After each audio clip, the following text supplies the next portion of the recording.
হে বন্ধুরা, কেমন আছেন সবাই? আশা করছি সবাই ভালো আছেন এবং সুস্থ আছেন। এমএস এক্সেল বাংলা ভিডিও টিউটোরিয়ালের আরও একটি নতুন পর্বে আপনাদেরকে স্বাগত। বরাবরের মতো সাথে আছি আমি Jayanta Nandi from Srijan academy. বন্ধুরা, সৃজন একাডেমি মাইক্রোসফট অফিস প্যাকেজের সফটওয়্যারগুলোর উপরে বাংলা ভাষায় ভিডিও টিউটোরিয়াল আপলোড করছে। আপনারা সেই আপলোডের ভিডিওগুলো যদি খুব সহজেই পেতে চান তাহলে অবশ্যই এখান থেকে চ্যানেলটি সাবস্ক্রাইব করে নিন এবং পাশে থাকা বেল আইকনটিতে ক্লিক করে অল অপশনটি সিলেক্ট করে দিন, যাতে করে আমি যখনই নতুন কোনো ভিডিও আপলোড করব আপনারা সাথে সাথে এখানে তার নোটিফিকেশন পেয়ে যান। বন্ধুরা, এমএস এক্সেল টিউটোরিয়ালের অলরেডি আমি 5টি ভিডিও আপলোড করে দিয়েছি। আপনারা প্লেলিস্টে গিয়ে সেই ভিডিওগুলো অবশ্যই দেখে নেবেন, কারণ এটি একটি ধারাবাহিক টিউটোরিয়াল। তাই এই টিউটোরিয়ালের কোনো একটি ভিডিও যদি আপনি বাদ দিয়ে পরের ভিডিওটি দেখতে চান তাহলে কিছুই বুঝবেন না। তাই আমি রিকোয়েস্ট করব যে আপনারা ধাপে ধাপে শুরু থেকে শেষ পর্যন্ত দেখতে থাকুন। অর্থাৎ আপনারা 1 নম্বর থেকে শুরু করবেন, 2, 3 এভাবে করে সামনের দিকে আগাবেন, তাহলে ভিডিওগুলো খুব সুন্দরভাবে আপনারা বুঝতে পারবেন। তো বন্ধুরা, গত পর্বগুলোতে আমি ফাইল ট্যাবের এই ক্লিপবোর্ড এবং ফন্ট এই দুটি অপশন দেখিয়েছিলাম। আজকে আমরা অ্যালাইনমেন্ট নিয়ে আলোচনা করব। অ্যালাইনমেন্ট এই অপশনটি দিয়ে আমরা কি করতে পারি? আমরা আমাদের লেখার বা আমাদের টেক্সটের পজিশন সেট করতে পারি। তো সেটা দেখার জন্য চলুন আমরা মূল আলোচনায় চলে যাই।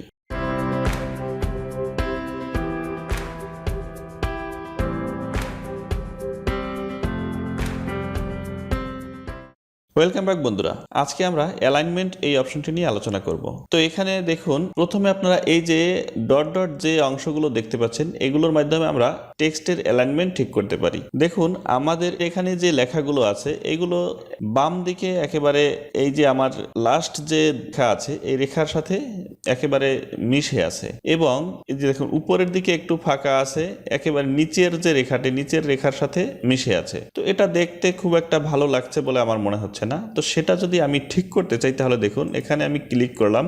দেখুন আমার এই যে নিচের দিকের যে অ্যালাইনমেন্টের অপশনটি সিলেক্ট হয়ে আছে। আপনি এখানে মাউস নিয়ে গেলে দেখুন নিচে লেখা আছে বটম অ্যালাইনমেন্ট, অর্থাৎ আপনার এই লেখাটি নিচের রেখা মিলে থাকবে। তো এটা আমরা যদি মাঝখানে নিতে চাই বা মাঝ বরাবর নিতে চাই তাহলে আমরা কি করব? এই যে দেখুন মাঝখানে আছে মিডল অ্যালাইন, এখানে যদি আমি ক্লিক করি এখন দেখুন উপরে নিচে সমান হয়, একেবারে মাঝখানে মিলে গেল। আপনি যদি এই সেলটাকে বড় করেন তাহলে দেখবেন একেবারে আপনার মাঝখানে থাকবে। এখন আপনি বলতে পারেন উপর নিচ এই দিকে মাঝ বরাবর হলো, কিন্তু আমার এই যে ডানে বামে তো মাঝখানে গেল না। হ্যাঁ, ডানে বামেও মাঝখানে যাবে। ডানে বামে মাঝখানে নেওয়ার জন্য আমরা এই যে নিচে যে 3টি অপশন আছে দেখতে পাচ্ছেন, এটা হলো লেফট অ্যালাইন, এটা মিডল অ্যালাইন বা সেন্টার অ্যালাইন, এটা হলো রাইট অ্যালাইন। তো আমরা এখানে যদি সেন্টার অ্যালাইন সিলেক্ট করি তাহলে দেখুন মাঝখানে চলে গেল, সব দিক থেকে আপনার মাঝখানে চলে গেল। আপনি এটাকে ছোট বড় করেন, সব দিক থেকে এটা মাঝখানে চলে গেল। উপরের যে 3টি অপশন আছে অ্যালাইনমেন্টের, আপনার লেখার উপর নিচের অ্যালাইনমেন্টটা ঠিক করবে। নিচের দিকের যে 3টি অপশন আছে এই 3টি অপশনের কাজ হলো আপনার ডান বামের অ্যালাইনমেন্ট ঠিক করবে। তো আমরা যদি এই টপ অ্যালাইন সিলেক্ট করে দেই তাহলে উপরে চলে গেল, মিডল অ্যালাইন সিলেক্ট করে দেই তাহলে মাঝখানে চলে গেল, বটম অ্যালাইন সিলেক্ট করে দেই নিচে চলে গেল। আবার যদি আমরা লেফট অ্যালাইন সিলেক্ট করে দেই বামে চলে গেল, সেন্টার সিলেক্ট করলে মাঝখানে চলে আসলো, রাইট অ্যালাইন দিলে ডানে চলে গেল। তো আশা করছি আপনার এই এতটুকু আলোচনা বুঝতে পেরেছেন। এর পরের যে অংশটি আছে দেখুন, প্রথমে আছে টেক্সট ট্রান্সফর্ম বা ওরিয়েন্টেশন। টেক্সটকে আপনি আপনার ইচ্ছা মতো এদিক সেদিক ঘোরাতে পারবেন। দেখুন এখানে কি কি অপশন আছে। বাম দিকে আপনার এই যে ডিসপ্লে দেয়া আছে, বাম দিকে যেভাবে ডিসপ্লে দেয়া আছে আপনি এইভাবে করে এই টেক্সটটাকে ঘোরাতে পারবেন, আপনার যেদিকে ইচ্ছা সেদিকে ঘোরাতে পারবেন। যেমন আমার এই যে সেলটা সিলেক্ট করা আছে এই লেখাটাকে আমি যদি এইরকম অ্যাঙ্গেল করতে চাই, উপরের দিকে একটু বাঁকাতে চাই, তাহলে এখানে সিলেক্ট করলাম। এই যে দেখুন এটাকে আমি যদি একটু অ্যালাইনমেন্ট ঠিক করে দিই, যদি রাইট অ্যালাইনমেন্ট আছে সেই জন্য দেখতে এরকম লাগছে, আমি সেন্টার করে দিলাম। এই যে দেখুন সেন্টার হয়ে গেল, এভাবে বেঁকে গেল। এই লেখাটাকে আমি যদি নিচের দিকে বাঁকাতে চাই, এই যে দেখুন নিচের দিকে বেঁকে গেল।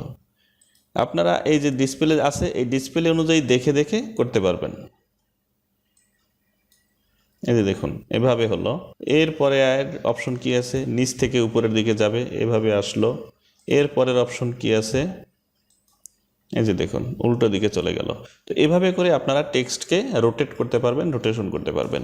এবারে দেখুন নিচের দিকে যে 2টি অপশন আছে এই 2টি হলো ইনডেন্ট। প্রথমটি হলো ডিক্রিজ ইনডেন্ট, পরেরটা ইনক্রিজ ইনডেন্ট। ইনডেন্ট অপশনটা কি? দেখুন আমার এই যে লেখাগুলো এই লেখাগুলো আমার বাম দিকের রেখার সাথে একেবারে মিলে আছে। তো এইভাবে মিলে থাকলে লেখাটা খুব একটা ভালো লাগে না।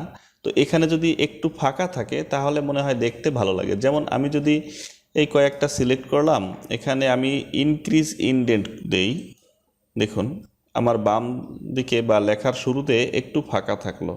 তো আমার মনে হয় যে এই যে লেখাগুলো একেবারে রেখার সাথে লেগে লেগে আছে, এই লেখাগুলোর চেয়ে একটু যে ফাঁকা লেখাগুলো আছে এই লেখাগুলো দেখতে ভালো লাগছে। তো এরকম করার জন্য আপনারা ইনক্রিজ ইনডেন্ট ব্যবহার করে এই কাজটি করতে পারেন, অথবা ডিক্রিজ ইনডেন্ট যদি করেন তাহলে আপনার আবার আগের মতো চলে গেল। অর্থাৎ ইনক্রিজ ইনডেন্ট দিলে আপনার পিছনের জায়গাগুলো বাড়বে, ডিক্রিজ দিলে পিছনের জায়গাগুলো কমবে। এটি হলো ইনডেন্টের কাজ। এবারে হলো র্যাপ টেক্সটের কাজ। র্যাপ টেক্সটের কাজটা হলো, যেমন আপনি যদি এখানে একটা লেখা লিখতে চান, আমি লিখলাম সৃজন একাডেমি লিখলাম। এখন দেখুন সৃজন একাডেমি লেখাটা কিন্তু আমার এই যে একটা সেলের মধ্যে নাই, এই সেলটা থেকে বের হয়ে চলে গেছে পরের সেলে। তো এটা যদি আমি এই একই সেলে রাখতে চাই তাহলে কি করব, আমি এখানে সিলেক্ট করব এবং র্যাপ টেক্সট সিলেক্ট করে দেব। তাহলে দেখুন আমার এক সেলের মধ্যে লেখাটা চলে আসলো। তো এই কাজটা করার জন্য আমরা র্যাপ টেক্সট ইউজ করব। র্যাপ টেক্সটের মাধ্যমে আমরা কোনো লেখাকে যদি আমার এক সেল থেকে অন্য সেলে চলে যায় অথবা লম্বা কোনো বড় লেখা হয়, সেই বড় লেখাকে আমরা একটা সেলের মধ্যে রাখার জন্য র্যাপ টেক্সট ইউজ করব। এবারে দেখুন merge and centre. Merge and centre আমরা কি কাজে ব্যবহার করব? যেমন আমার এখানে এতটুকু ডাটা আছে, কতটুকু, এইখান থেকে শুরু করে এই পর্যন্ত ডাটা আছে। তো আমি যদি একটা হেডলাইন দিতে চাই, সেই হেডলাইনটা আমি যদি এই শুরুতে লিখি তাহলে কেমন হয় ব্যাপারটা?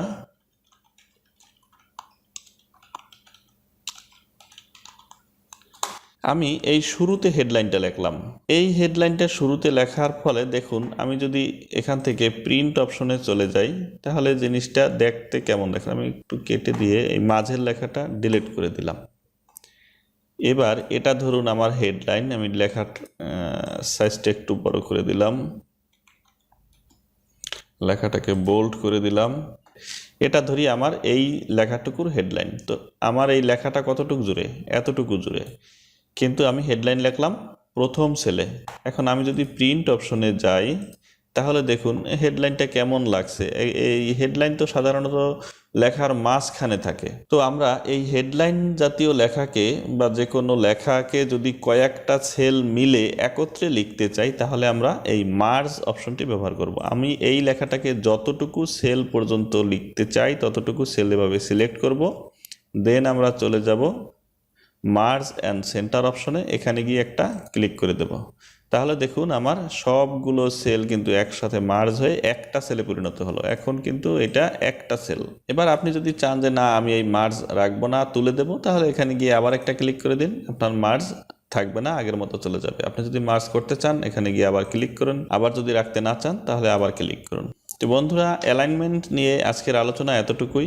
আশা করছি পুরো ভিডিও আপনারা বুঝতে পেরেছেন। তাও যদি আলোচনার কোথাও কোনো সমস্যা থেকে থাকে, না বুঝে থাকেন, অথবা এর চেয়ে ভালো কোনো পদ্ধতি আপনাদের জানা থাকে তাহলে অবশ্যই কমেন্ট বক্সে শেয়ার করবেন। আমি পরবর্তীতে আপনাদের চাহিদা মতো ভিডিও তৈরি করার চেষ্টা করব। তো পরবর্তী ভিডিও দেখার আমন্ত্রণ জানিয়ে আজকের মতো এখানেই বিদায় নিচ্ছি। সবাই ভালো থাকুন, সুস্থ থাকুন। Thank you so much.